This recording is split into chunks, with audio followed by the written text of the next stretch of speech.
king who carries an entire legacy on his shoulders. Against the many, he can hold his own. However, the many need a handicap to handle him. I suppose a welcome is in order. So welcome, insects. Bow before your king. Health pool, damage, swing average, hitbox. Phase 1, he has 6 abilities, some with a secondary action. You will first be introduced to Infest. This is applied to everyone in the raid and does a bulk of shadow damage up front. This is countered by Power Word Shield Blanketing, in tandem with Aura Mastery Shadow or Divine Sack. A dot is applied to those who are not above 90% after a second of this ability passing, where otherwise it would be outright negated. Much like the Plague on the Putricide fight, this will increase multiplicatively by 25%. If it's 1 to 3 people, it's not hard to manage. If it's a dozen or so people and your past 3 ticks in, people are going to drop, as you're not going to be able to sustain this damage. The earlier it is managed, the easier it is to handle. And much like the majority of his abilities, this will reset his melee swing timer, giving you some reprieve on the tank damage. The second ability is Summon Drudge Ghouls. Stand in place and summon 3 ghouls around him. From start to finish, this should delay his melees for about 3-ish seconds. These are fodder mobs that should be tanked by an off-tank at a distance from the Lich King. His third ability is Summon Shadow Trap. This is a travel time graphical effect. It reaches the location the person that was selected was standing at. After 3 seconds, it'll materialize into a visible circle. It is 5 yards in radius. If anyone steps into it, it will explode. This will deal damage and a knockback to anyone within 10 yards of the center of the trap, launching them over 140 yards from flat surface to flat surface. If the explosion doesn't kill you, the trip to Narnia will. Bonus, nobody can res you when you have been launched into the abyss and you are forced to run back. It's telegraphed, it has a delay, and it's easily avoidable. And it exists for 1 minute before despawning. You can handle this in different ways, but this is the setup that I go with. It's more or less a square in 3 places.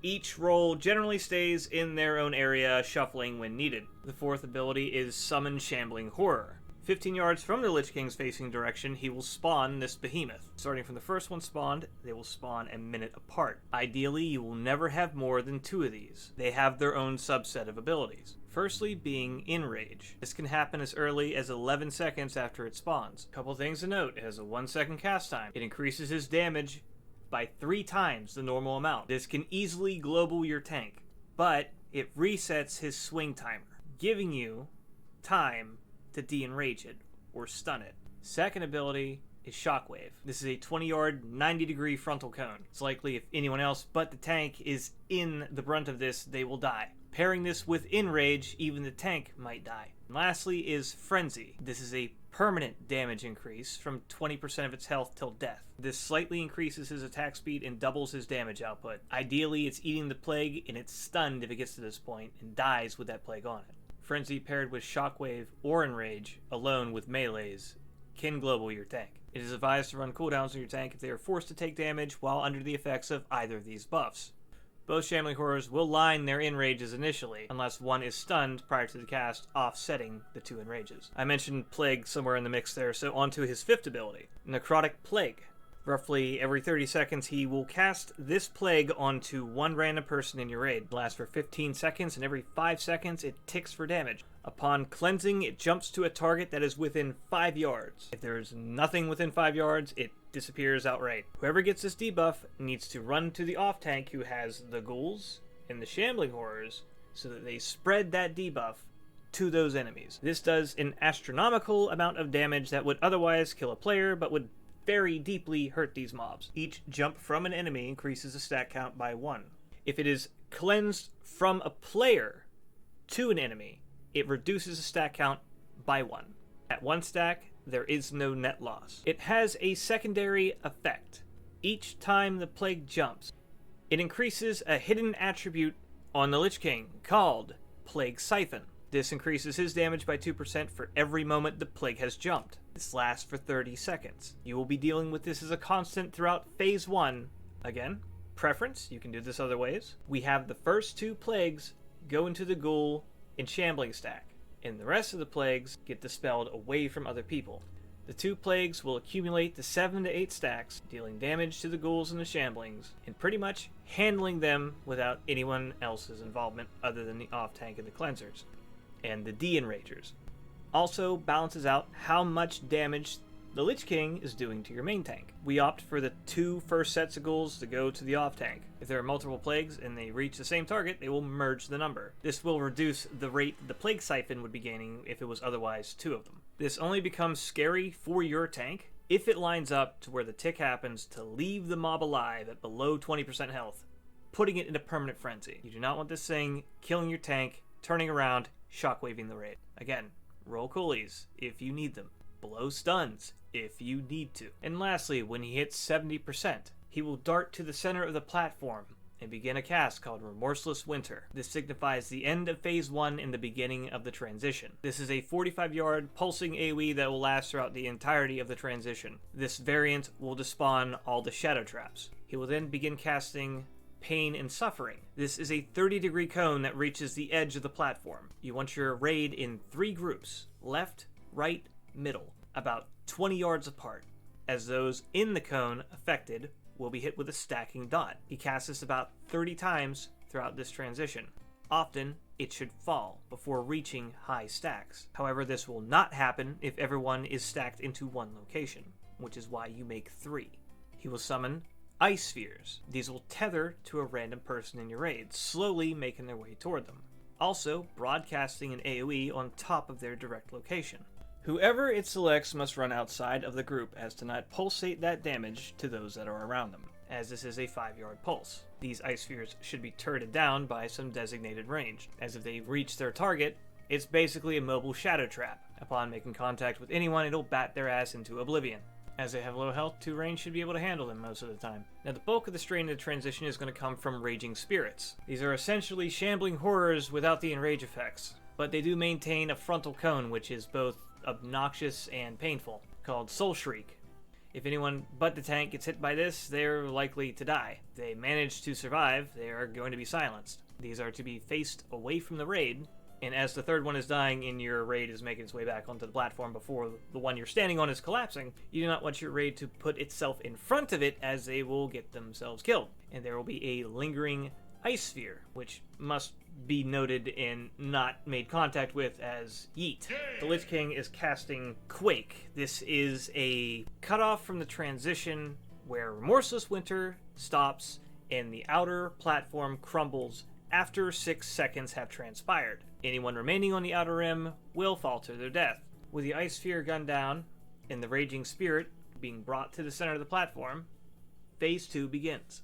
Shortly after becoming active, he will still cast Infest, just like Phase 1, roughly every 22 seconds. You will be introduced to 3 new abilities to go along with that headache of Infest. Firstly will be Summon Val'kyr.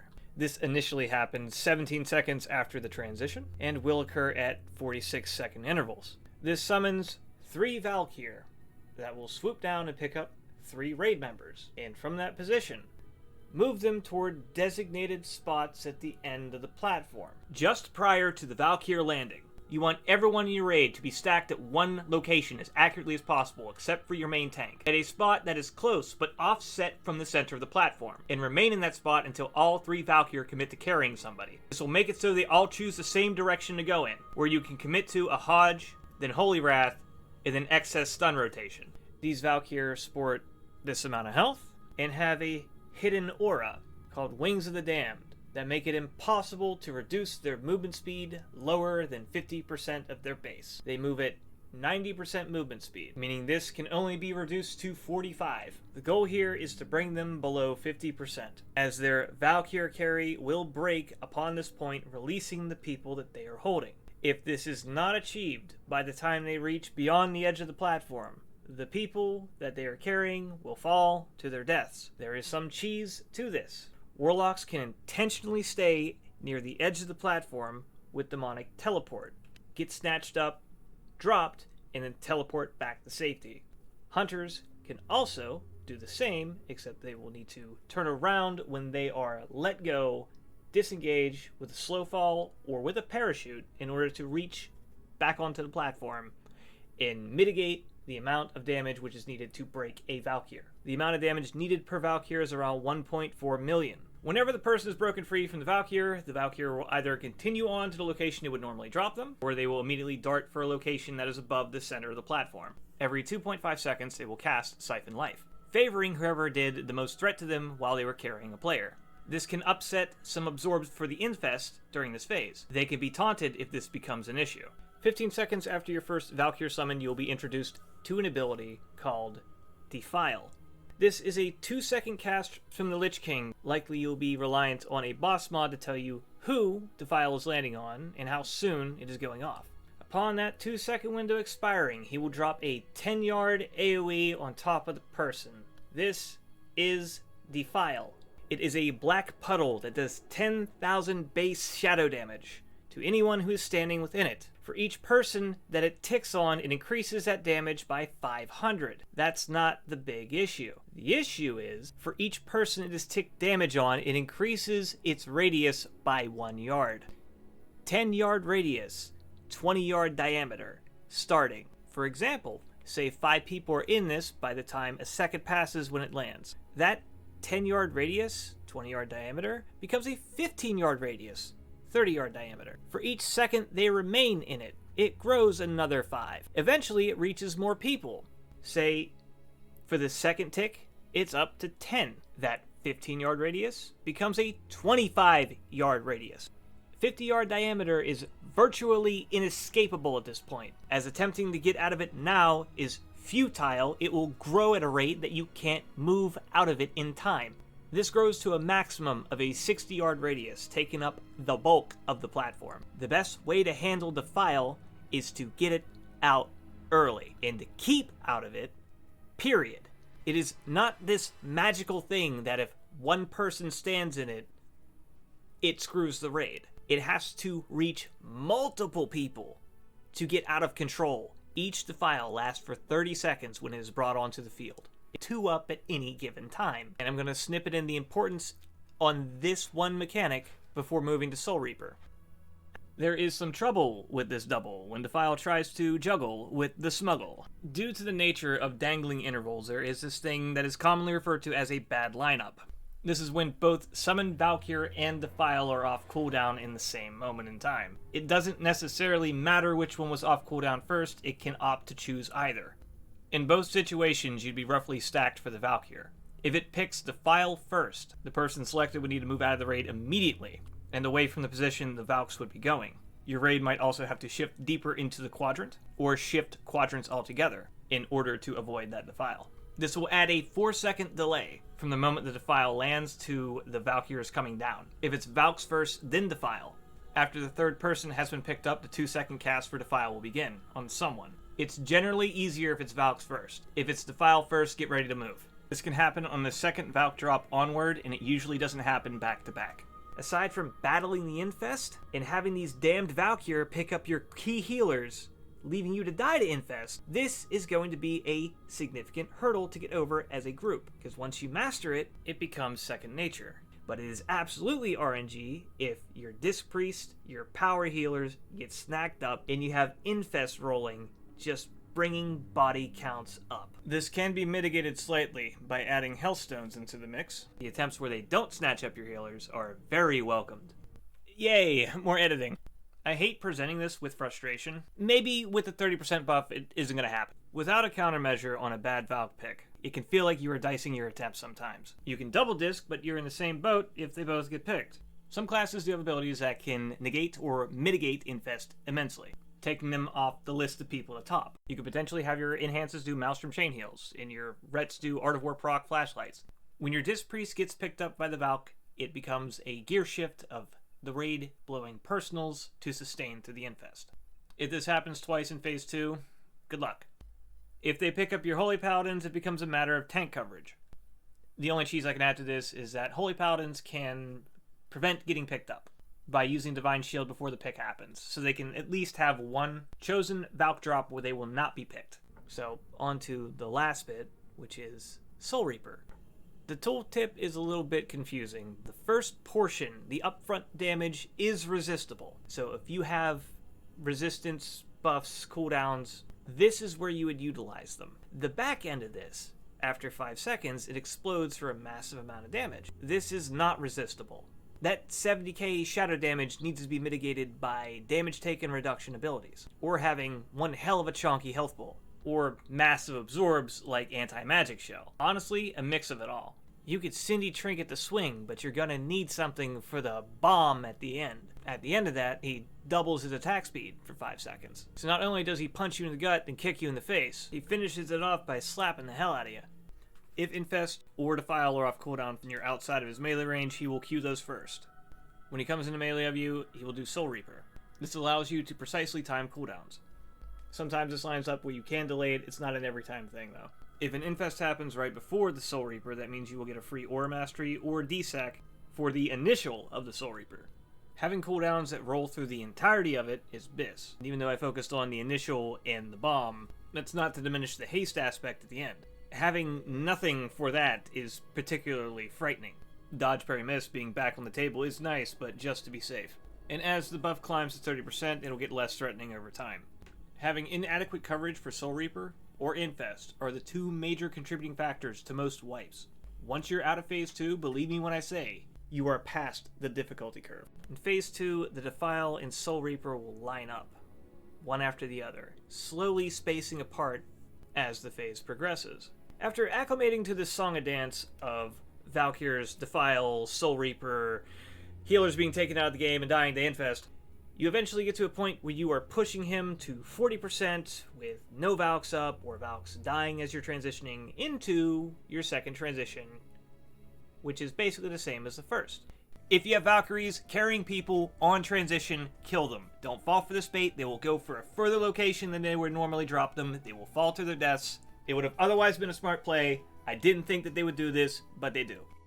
He goes back to the center of the platform. He casts a variation of Remorseless Winter, 45-yard radius. That removes all the Valkyrs from the fight. Editing in a note here. I know why people treat this significantly. The moment he's done channeling Remorseless Winter is the moment the platform exists as a space to occupy. Even if there is air there, you can walk on it as the platform materializes. It's like choosing how to go through the boss door in Mega Man. You can walk off when it's accessible, or you can choose to jump to it. There are little jags in the platform that shoot out from the 45 yards of Remorseless Winter that you can wait at and then commit to crossing. Ice spheres still come in, and this time you have to deal with 4 Raging Spirits as opposed to 3. You will push this phase with 2 Raging Spirits, 1 half dead, going into Phase 3. The phase beginning will be signified by the Lich King casting Quake, breaking the platform over the course of 6 seconds, and everyone moving slightly onto the platform and not getting blasted by the Soul Shriek that is coming from the 2 Raging Spirits. You will then have the Lich King come to you at the edge of the platform as you are beating down the 2 Raging Spirits, cleaving him while focusing them down. 6 seconds after he becomes active, he will cast Harvest Souls on everyone in the raid. Every time this occurs, you want everyone to be healthy, absorbed, or hotted up. This will do 4,000 shadow damage every second over the course of 6 seconds, and then transporting everyone to the Frostmourne room.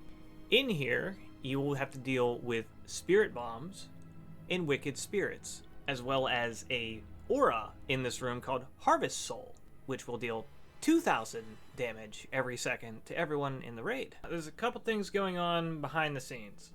Outside where the Lich King is, he is taking reduced damage by 99%.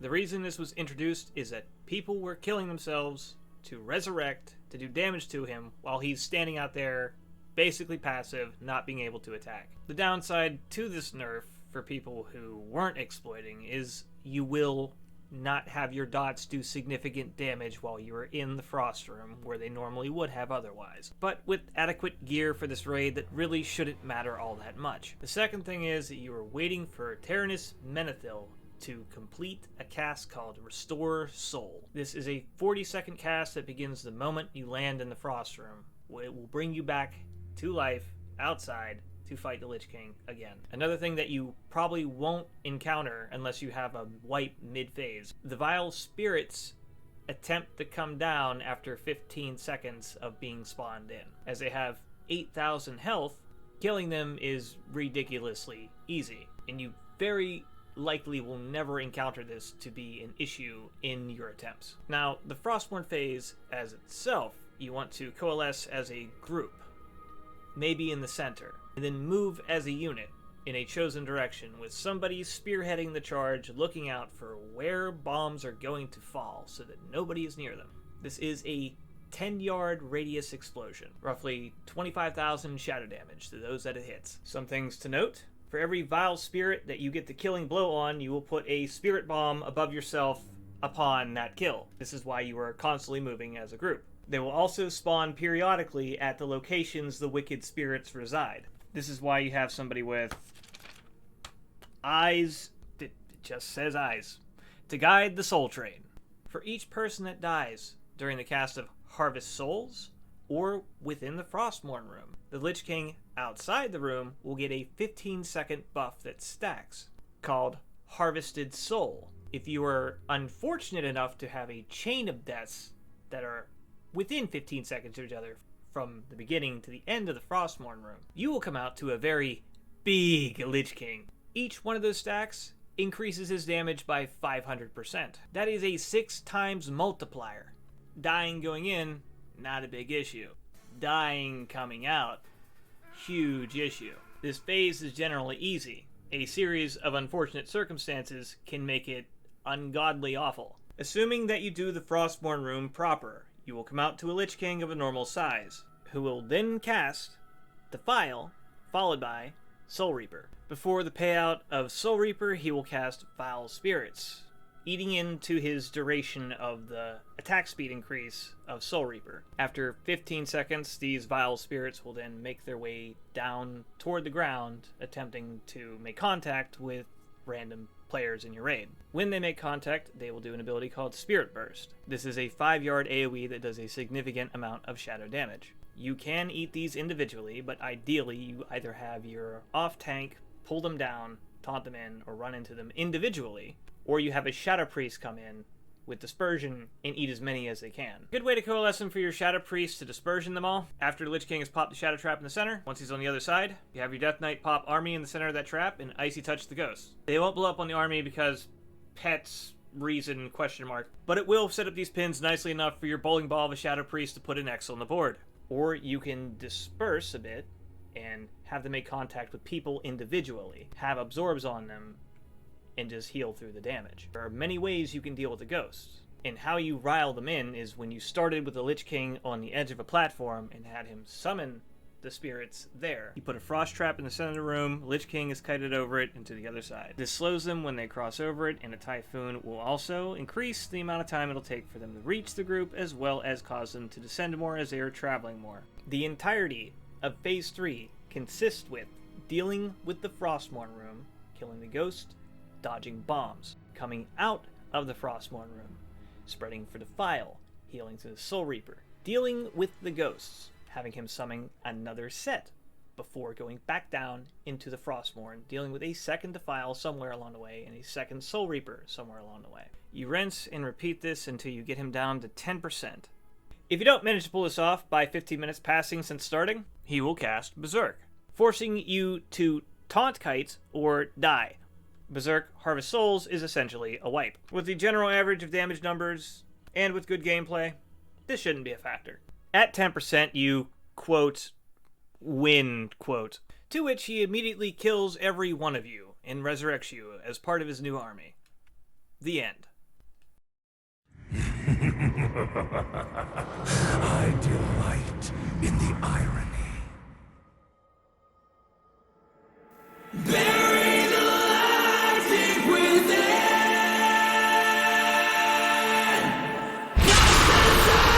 There's no coming home. We're burning chaos in the wind,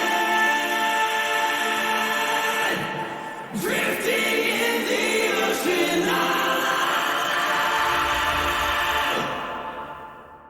What better way than to end it with a shitpost? I hope you have enjoyed the guide. Peace. I love this fight because it resembles the ideal fighting environment. It's akin to Final Destination, and I deeply appreciate the double entendre of the design. It brings significant meaning to the phrase, Frozen Throne. A well-earned wipe after a hard-fought Defile. A little assistance with the angel soft. Gotta expel some raging spirits. There is a lot of potential for degenerate comparisons. Did you know that a Prot Paladin is top healing on this fight? How? This. An Ardent Defender. Obviously, don't go for this, but secretly go for this. Rocket Boots. Mandatory. No. Awesome. Yes. As always, thank you for watching. I would also like to take the time to thank my good friend Soulslave and my fellow rogue Dash. My computer blew up in the middle of making this project, setting me back easily a month. The power supply did something to harm the CPU and the board.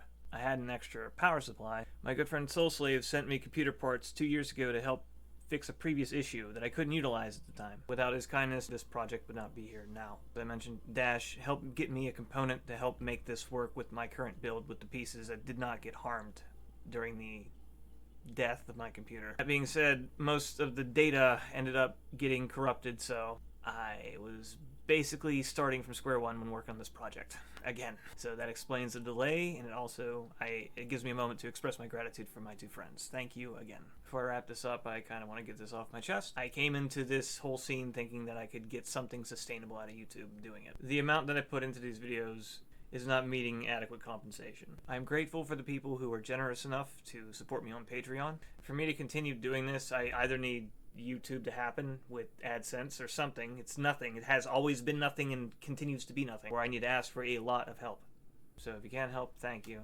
Again, I'm still trying. Big part of me is saying don't ask for help. It's just going to shoot yourself in the foot and look like a clown. If I want to keep doing this, I don't know what an alternative would be. So here I am. Maybe sponsors exist as an option, but I have no idea how to get them. Just being real. Not trying to bring down a mood. Just gonna do the advocate and outro. Here we go. If you are able and healthy, consider donating plasma. Here is the list of the sources and content that I have used. Big shout out to Sarth for giving PTR footage, Lawgiver for having a shit ton of our footage, and Soulslave for his footage, Subtle for being a Prot Paladin God, having POVs and logs and cow and memories. Thank you. It's been a 28-minute video, and if I could find a way to condense it down to 5, I might in the future. Huge thank you to my Patreon supporters, James Hill, Eamon, Sean McNabb, and Candlelator. Links to my Twitch and Patreon, and I will see you again soon. TM.